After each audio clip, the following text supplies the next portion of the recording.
Okay, so what we can see here, Suzanne with the cap on her head, there's 64 electrodes in that cap.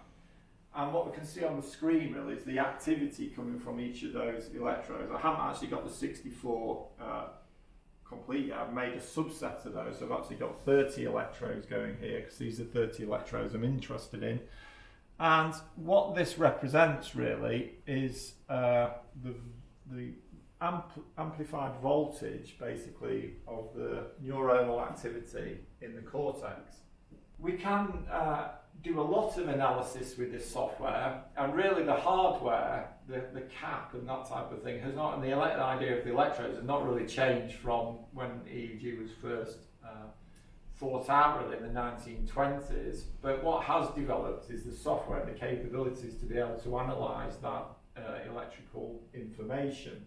We could do very simple things, we could do very sophisticated things. Perhaps one of the simplest things is, well, Suzanne's got her eyes open at the moment, so the brain is processing all the visual information, and it requires all that sort of processing of visual information. If Suzanne just simply closes her eyes for a few seconds, then we can now have the brain in a different state because it's no longer receiving visual input. And one of the first things I noticed when the EEG was being developed was even in this simple state you could see things with the naked eye, which we may or may not get here, but which is called alpha cycling.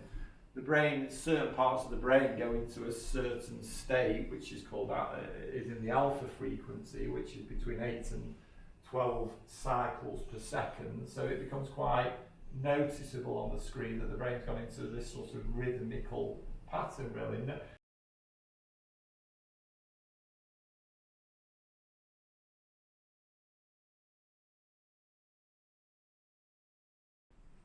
So try to focus on the red dot now, on the wall.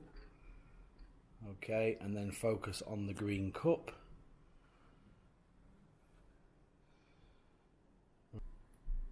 Yeah. So we're looking for the moment when you look at the cup. All right, that's a good one then. Do I look at the cup on that bit?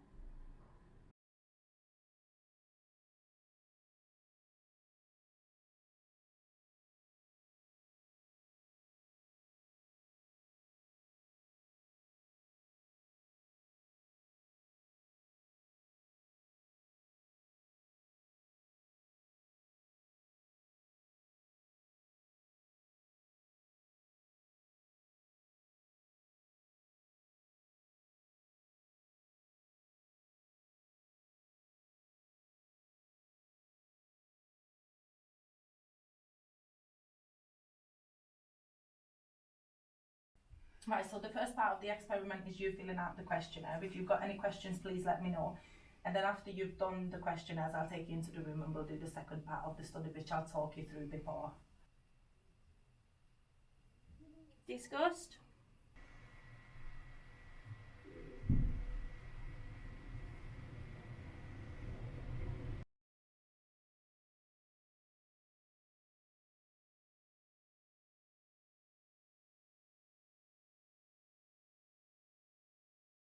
Okay, so we've got Suzanne wired up here to the biopack modules.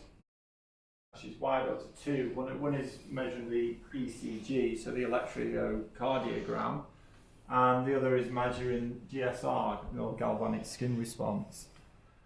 So on the electrocardiogram, we can see clearly there that the waveform is showing one full beat of the heart, basically. So there's from the large, what are called R waves, in between is every opening and closing of valves and the full pump that the heart goes through.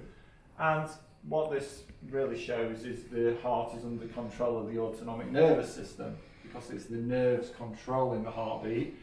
Therefore, if there's a signal to increase heartbeat, the nerves send that, through that impulse will speed up the process of opening and closing the valve. So increases blood flow, and therefore we can respond to threat potentially or anything else.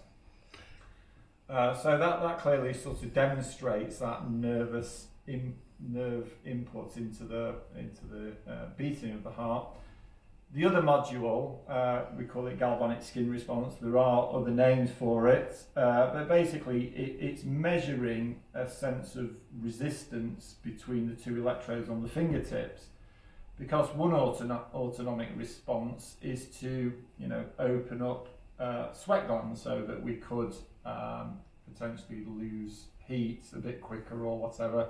Again, that's a response to, what is often called a fight or flight response. We might need to react, therefore we need to lose heat or something like that. So the galvanic skin response is a type of, is a measurement there. So the more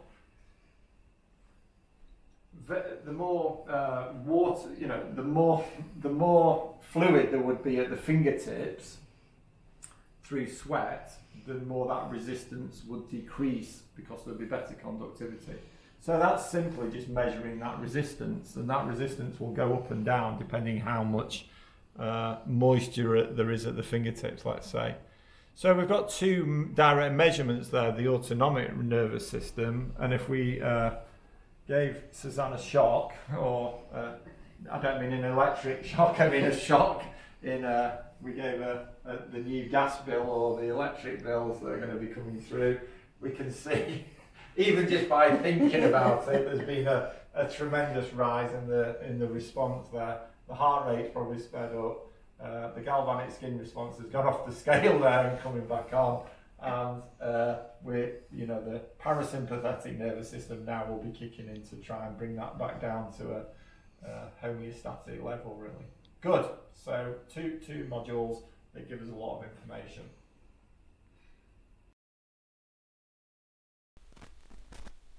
Okay, if you want to change the slide, just press That back one. here. Mental health and self-care. What is mental health?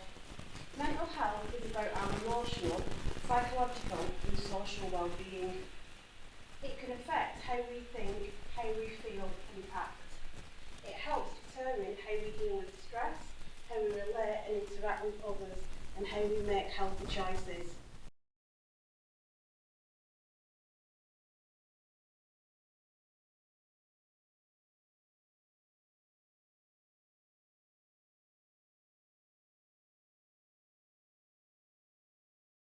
Hello Jeffrey, I'm Yana. I'm a student and a counselling trainee, currently under supervision and registered with the BACP.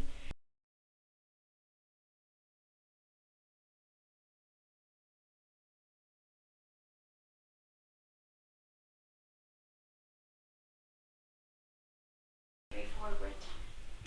Everything said during the session is going to be strictly confidential, as well as the notes. For me, it's definitely been the counselling, it's the PPC pathways, definitely made me realise it's counselling where my heart lies. Yeah. For me, it has made me realize the skills that I've got that I didn't realize before, and generally talking to people, they could just sense that I'm a psychology student, and they ask, "Are you a psychology student?" You know, so unknowingly, I'm beginning to use those skills, and that's what my course has helped me to. Yeah. You know.